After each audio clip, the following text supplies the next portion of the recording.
कल एनडीए संसदीय दल की बैठक पीएम मोदी करेंगे संबोधित। सुबह 9:30 बजे संसद भवन में होगी मीटिंग। कई मुद्दों पर चर्चा की संभावना।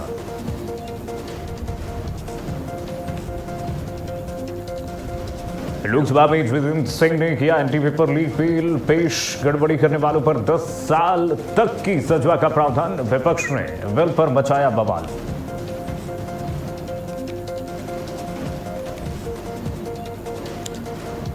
सोनम वांगचुक मेदांता अस्पताल से फिर डिस्चार्ज। कहा, मुझे अस्पताल से छुट्टी मिल गई है। मैं महात्मा गांधी को श्रद्धांजलि देने राजघाट जाऊंगा। दिल्ली पुलिस के एक्शन पर सुप्रीम कोर्ट में हुई सुनवाई। सुप्रीम कोर्ट ने कहा, प्रदर्शन के लिए प्रोटोकॉल की जरूरत है, शांतिपूर्ण प्रदर्शन का अधिकार।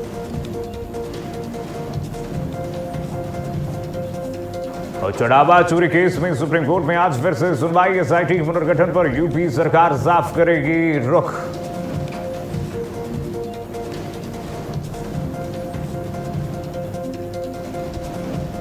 नमस्कार, बहुत स्वागत है आपका। भारत अपडेट देख रहे हैं आप।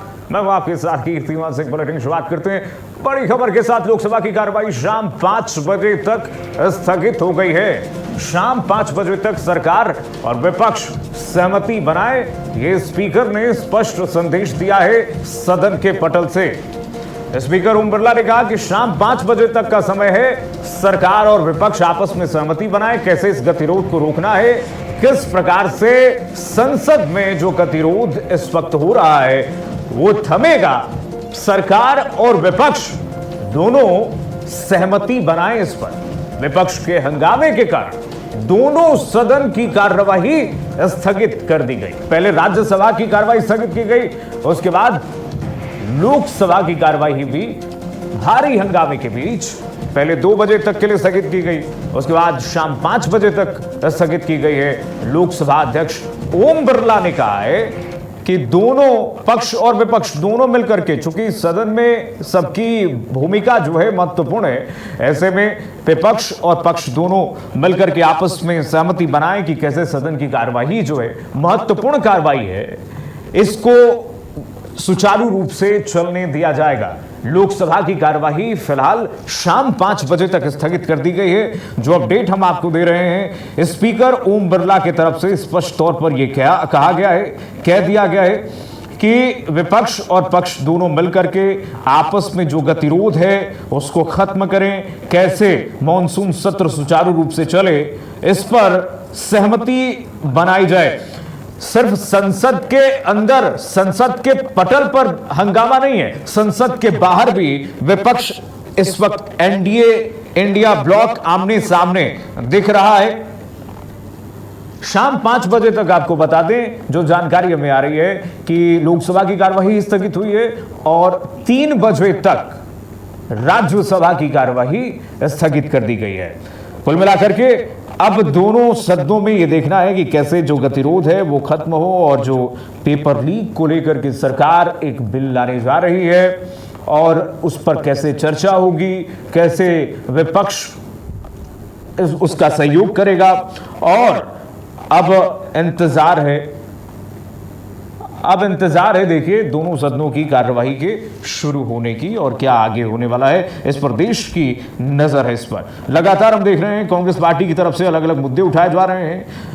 मल्लिकार्जुन खड़गे कहते हुए नजर आए कि चढ़ावा चोरी पर भी चर्चा हो, पेपर लीक को लेकर के संसद में हंगामा बरपाई है, जंतर मंतर पर लाठी चार्ज से बच्चों की आवाज सरकार दबा रही है, ये मल्लिकार्जुन खड़गे कह रहे हैं। यानी कि अब देखिए, पहले कुछ मांग और थी धर्मेंद्र प्रधान के इस्तीफे को लेकर के,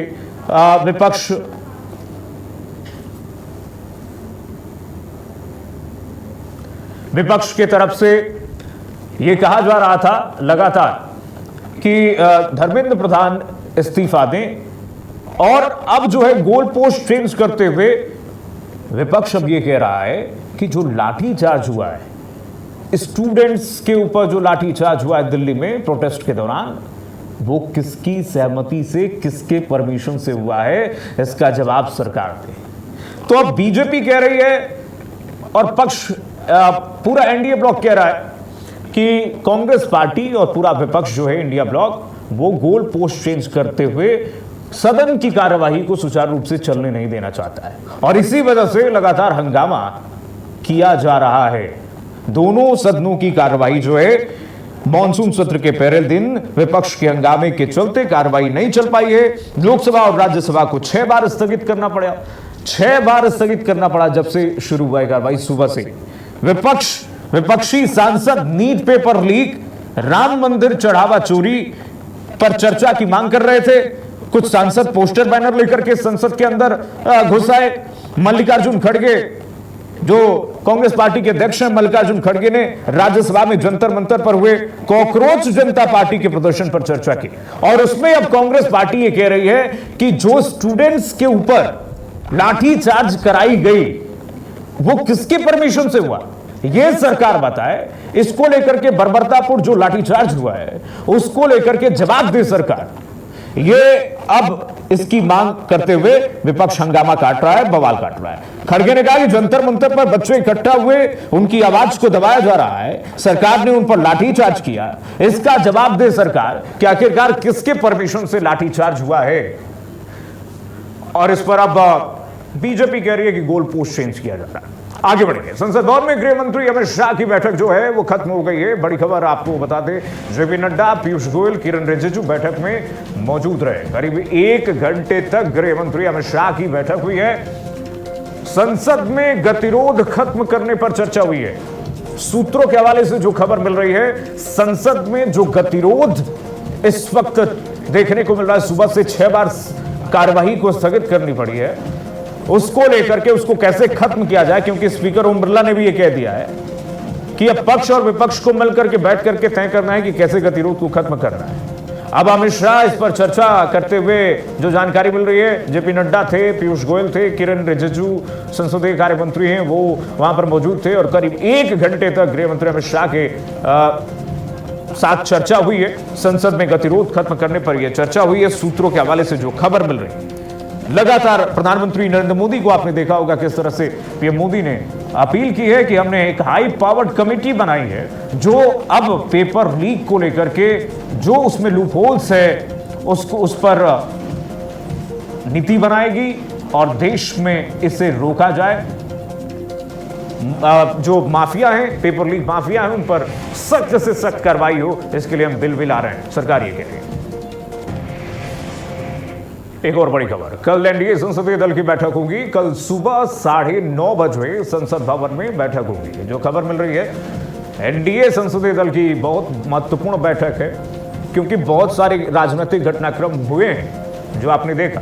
सीजेपी के प्रोटेस्ट के बाद शिक्षा मंत्री धर्मेंद्र प्रधान का इस्तीफा, उसके बाद जिस तरह से गतिरोध इस वक्त संसद में है, उसको लेकर के संसद भवन में 9:30 बजे कल बैठक होने वाली है। पीएम मोदी बैठक को संबोधित करेंगे। सबसे महत्वपूर्ण ये, पीएम मोदी लगातार आपने देखा होगा किस तरह से सीजेपी प्रोटेस्ट के दौरान उन्होंने कहा कि सभी मंत्री जो है अब वो सोशल मीडिया पर एक्टिव रहें, इंस्टाग्राम पर रील्स बनाएं। अब पीएम मोदी क्या संदेश देते हैं इस बैठक में, यह देखना बहुत महत्वपूर्ण है। बैठक में संसदीय मुद्दों पर चर्चा की संभावना है। विपक्ष की रणनीति पर भी विचार विमर्श किया जाएगा। विपक्ष की क्या रणनीति है, किस तरह से विपक्ष गोल पोस्ट चेंज कर रहा है लगातार। पहले यह कहा जाता है धर्मेंद्र प्रधान का इस्तीफा दिलवाया, धर्मेंद्र प्रधान ने इस्तीफा दिया, उसके बाद अब यह कहा जा रहा है कि अब जवाब दे सरकार की क्यों बर्बरतापूर्ण लाठीचार्ज किया गया। दिल्ली पुलिस ने स्टूडेंट्स को क्यों पीटा। हालांकि इस पर भी सवाल है कि क्या वो स्टूडेंट्स थे। जांच चल रही है, फेशियल रिकॉग्निशन से जांच इस वक्त चल रही है, लेकिन सबसे बड़ा सवाल यह है कि जो विपक्ष गोल पोस्ट चेंज कर रहा है, गतिरोध जो इस वक्त है संसद में, दोनों सदनों में, वो कैसे खत्म होगा। पीएम मोदी बैठक को कल संबोधित करेंगे। बैठक में संसदीय मुद्दों पर चर्चा की संभावना है और विपक्ष की रणनीतियों पर विचार विमर्श किया जाएगा। विपक्ष की रणनीतियां क्या है, उस पर क्या सरकार को किस तरह से आगे चलना है, कैसे बढ़ना है, उसको लेकर के प्रधानमंत्री नरेंद्र मोदी की अध्यक्षता में संसदीय दल की पार्लियामेंट्री कमेटी की यह बैठक होगी। और एनडीए पार्लियामेंट्री कमेटी की बैठक आप मान लीजिए जब होती है तो बहुत महत्वपूर्ण बिंदुओं पर चर्चा होती है, और ये कमेटी सबसे उच्च स्तरीय कमेटी मानी जाती है। आप सोचिए, एनडीए के सभी वरिष्ठ नेता इसमें मौजूद रहेंगे, और इसमें एक एनडीए नेताओं से सहमति लेने की कोशिश, कैसे एनडीए आगे बढ़ेगा, कैसे इंडिया ब्लॉक को उसकी रणनीतियों का जवाब देना है, उसको लेकर के चर्चाएं होंगी। प्रधानमंत्री नरेंद्र मोदी स्वयं इस बैठक में मौजूद रहेंगे और संबोधित करेंगे इस बैठक को। क्या कुछ इस पर प्रधानमंत्री नरेंद्र मोदी के संदेश मिलते हैं, क्या सुझाव एनडीए के नेताओं द्वारा दिए जाते हैं, सबको लेकर के चलना होगा। लेकिन इस वक्त जो संसद में जो गतिरोध है, इस पर लोकसभा स्पीकर ओम बिरला की तरफ से यह कहा गया है कि आज देखिए पहले दिन इस तरीके से हंगामा बरपा, 6 बार सदन कार्यवाही स्थगित कर दी गई। लेकिन अब शाम 5 बजे को देखना होगा कि क्या गतिरोध वो खत्म हुआ है कि नहीं, क्योंकि केंद्रीय गृह मंत्री अमित शाह के आवास पर अभी चर्चा हुई है। अभी जो सूत्रों के हवाले से जानकारी मिल रही है, गतिरोध को खत्म करने की बैठक हुई है। कैसे गतिरोध को खत्म किया जाए, ये अब पक्ष और विपक्ष के दिग्गज नेताओं की सहमति से खत्म होगा।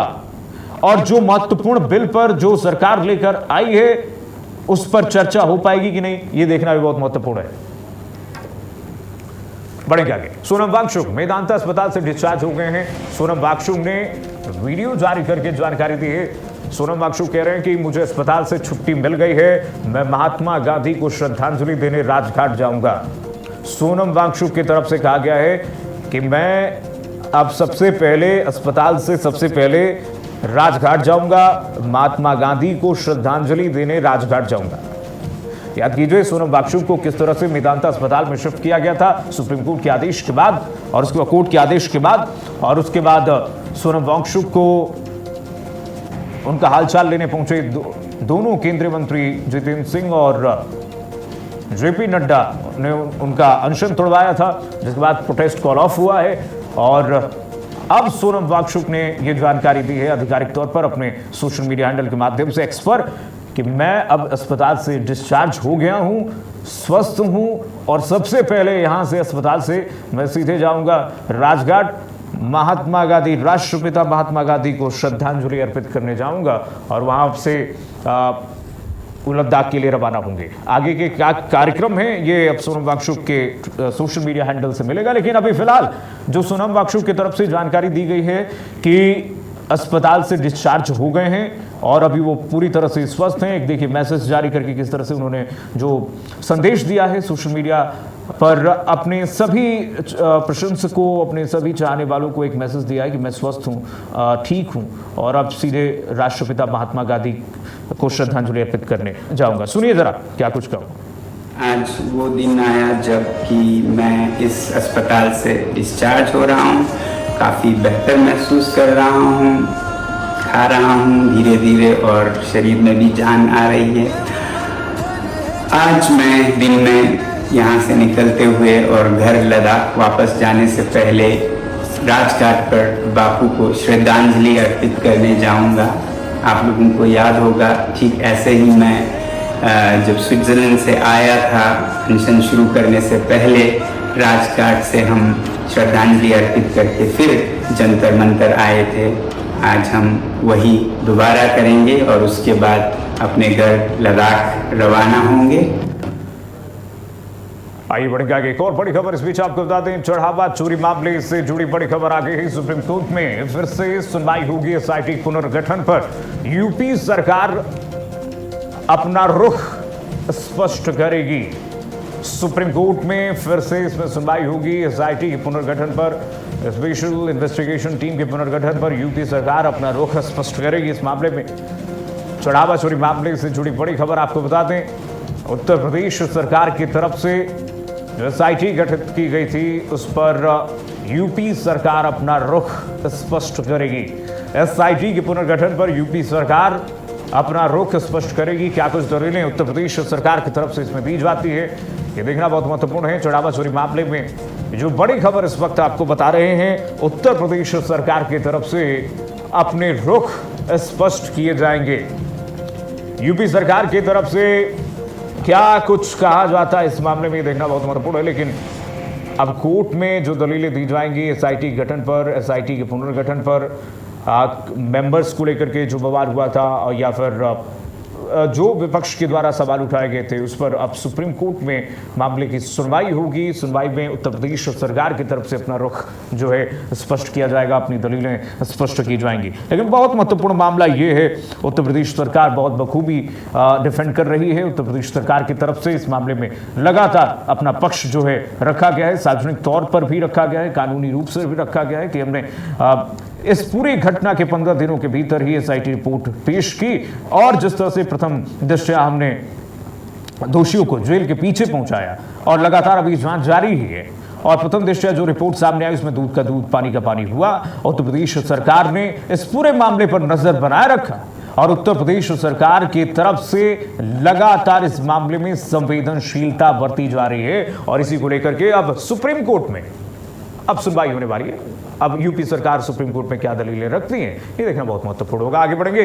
धार्मिक नगरी वाराणसी में आज गौ सम्मान आवाहन अभियान के तहत बड़ी संख्या में बटुकों और संतों ने शिवपुर मिनी स्टेडियम से जिलाधिकारी कार्यालय तक पैदल मार्च निकाला है, और इस दौरान सैकड़ों की संख्या में बटुक बुलडोजर के साथ डीएम कार्यालय पहुंचे और गौ माता को राष्ट्र माता का दर्जा देने तथा पूरे देश में गौ हत्या पर पूर्ण प्रतिबंध लगाने की मांग उठाई।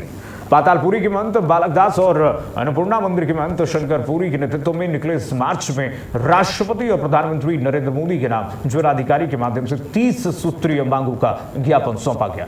अभियान से जुड़े लोगों का दावा है कि इस ज्ञापन के समर्थन में देश भर के 5.5 लाख से अधिक नागरिकों के हस्ताक्षर जुटाए गए हैं। प्रदर्शनकारियों ने सरकार से गौ संरक्षण को लेकर के शीघ्र ठोस और निर्णायक कदम उठाने की मांग की है। गौ माता को बचाने के लिए गौ माता को राष्ट्र माता का दर्जा देने की मांग इस वक्त संतों ने उठा दी है, और अब तैयारी है देखिए सड़कों पर उतरने की। और देखिए किस तरह से वाराणसी में बटुकों को लेकर के संतों ने सड़क पर संग्राम छेड़ दिया है, और ये संग्राम इस तरह से ये कहा जा रहा है कि जिलाधिकारी को ज्ञापन सौंप करके कहा गया कि गौ माता को देश में राष्ट्रमाता का दर्जा प्रदान करवाया जाए। प्रधानमंत्री नरेंद्र मोदी से अपील, राष्ट्रपति द्रौपदी मुर्मू से अपील कि गौ माता को राष्ट्रमाता का दर्जा दिया जाए, जो सदियों से वर्षों से मांग संतों द्वारा की जा रही है कि गौ माता को राष्ट्रमाता का दर्जा देना चाहिए और गौ हत्या पर पूर्ण प्रतिबंध लगाना चाहिए। उस पर अब विचार करने का समय आ गया है। गौ माता को राष्ट्रमाता घोषित करने के लिए और अपने भारत में कहीं भी गौ का वध ना हो, उसके लिए हम लोग अपना जो भी है एजेंडा या मुरमुंडा या जो भी है हम लोग लेके आए हैं, और गौ माता राष्ट्रमाता घोषित हो, उसी के लिए हम लोग आज यहाँ आए हैं और डीएम साहब को पत्रक देना चाहते हैं। गौ माता को राष्ट्रमाता घोषित करने के लिए और अपने भारत में कहीं भी गौ का वध ना हो, उसके लिए हम लोग अपना जो भी है, हमारी केवल यही मांगे हैं, गौ माता को राष्ट्रमाता घोषित करें और ऐसी कानून ले आएं जो कि अब गौ माता का रक्त इस भारत भूमि पर नहीं गिरना चाहिए। ऐसी कानून हो जो कोई छू तक ना सके गौ माता को लेकर। इसी को लेकर के आज पूरे भारत में संत समाज के नेतृत्व में गौ भक्त सनातनी समस्त जो है हर जिलों में डीएम को पत्रक दे रहे हैं, और जो हम लोगों ने 25 से 30 करोड़ दस्तखत करवाए हैं, उन दस्तखतों का ये कॉपी उनको सौंपी जाएगी। राष्ट्रपति, प्रधानमंत्री, मुख्यमंत्री के माध्यम से यह उनको ज्ञापन, डीएम के माध्यम से उनको ज्ञापन दिया जाएगा कि गौ माता को राष्ट्रमाता घोषित करें। यूपी मिर्जापुर से दर्दनाक हादसे की खबर सामने आ रही है, जहां पर ट्रक का टायर फटने से असंतुलित होकर के अनकंट्रोल्ड होकर के घर में एक ट्रक जो है, ट्रक का टायर जो है वो घुस गया। ट्रक की चपेट में आने से गहरी नींद में सो रहे 3 लोगों की मौके पर ही मौत हो गई है, और 2 लोग गंभीर रूप से घायल बताए जा रहे हैं। इस घटना से गुस्साए अराजक तत्वों ने देखिए जरा सड़कों पर किस तरह से ईंट पत्थर रख करके सड़क जाम कर दिया। जाम खुलवाने गए अहरोरा थाना प्रभारी की गाड़ी परिवहन निगम की बस को उपद्रवियों द्वारा तोड़ दिया गया, जिसमें सब इंस्पेक्टर कांस्टेबल घायल बताए जा रहे हैं। जाम के दौरान पुलिस पर पथराव और सरकारी वाहनों में तोड़फोड़ मामले में दारोगा ने 47 नामजद और 100 अज्ञात लोगों के खिलाफ, अराजक तत्वों के खिलाफ प्राथमिकी यानी कि FIR दर्ज कर ली है, जिसमें 9 लोगों को गिरफ्तार करके जेल भेज दिया गया है। अराजक तत्वों ने किस तरह से पत्थर भी बरसाए हैं, जरा तस्वीरें देखिए। मिर्जापुर जिले के अहरौरा थाना क्षेत्र में यह बवाल हुआ है, जहां पर पुलिस की गाड़ियों पर पथराव किया गया है, पुलिस की गाड़ियों में तोड़फोड़ की गई है, पुलिस पर पत्थर फेंके गए हैं और इस दौरान पुलिस फोर्स पर अराजकता बरपाई गई है।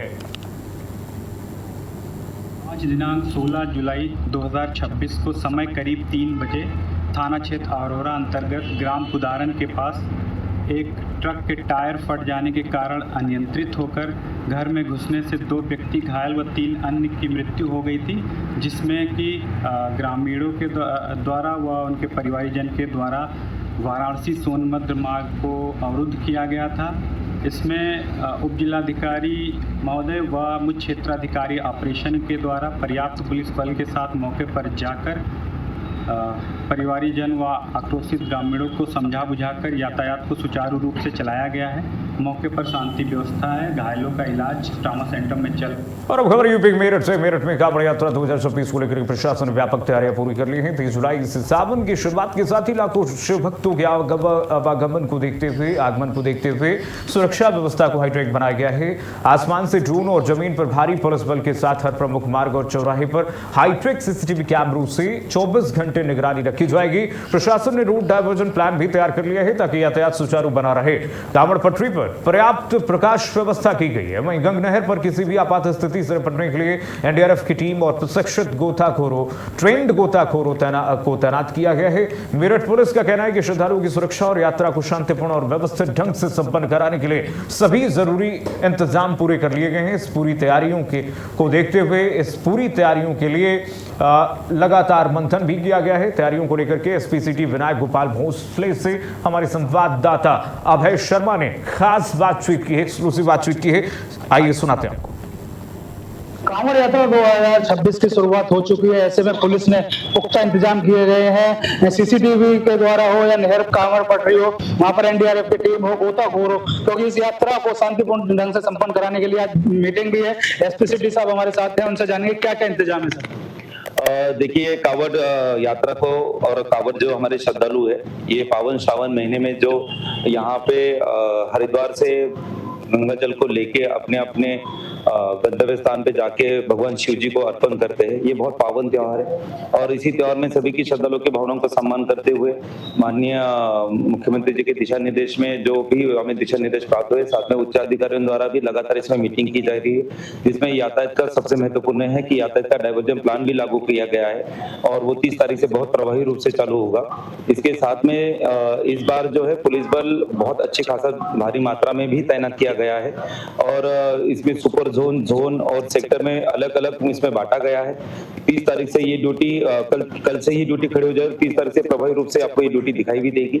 साथ में जितने भी शिविर संचालक है उनके साथ में लगातार वार्ता करके उनके साथ मीटिंग हुई है। जो भी डीजे है, जो जमीन से इनकी जो हाइट है ये 12 फीट से ज्यादा नहीं रहेगी। मैं आपके चैनल के माध्यम से बताना आवश्यक समझता हूँ। जिन्होंने भी जो भी क्षेत्र में डीजे से गुजरेंगे उनकी जो हाइट होगी वो जमीन से 12 फीट ही रहेगी, उससे आगे नहीं रहेगी। और साथ ही में ये एक बहुत खुशियों का त्योहार है और इस त्योहार में सारे लोग अपनी आस्था को समर्पित रखते हुए उसी आस्था के समर्पण में सारे लोग इसको मनाएंगे भी। पुलिस प्रशासन की तरफ से भी इसमें लगातार सुरक्षा के दृष्टिगत में हर जगह पे, हर कट पे आपको पुलिस फोर्स मुस्तैद और तैनात मिलेगी। लेकिन एक बात मैं अवश्य बताना चाहता हूँ कि हमारी सोशल मीडिया जो सेल है इसमें इस वर्ष ADG सर के भी यहाँ से एक अलग सेल भी गठित की गई है, जिसके द्वारा लगातार सतर्कता रखी जाएगी। भारत अपडेट के लिए मेरठ से अभय शर्मा। और इसी साथ फिलहाल के लिए बस इतना ही। खबरें लगातार जारी देखते रहिए भारत अपडेट।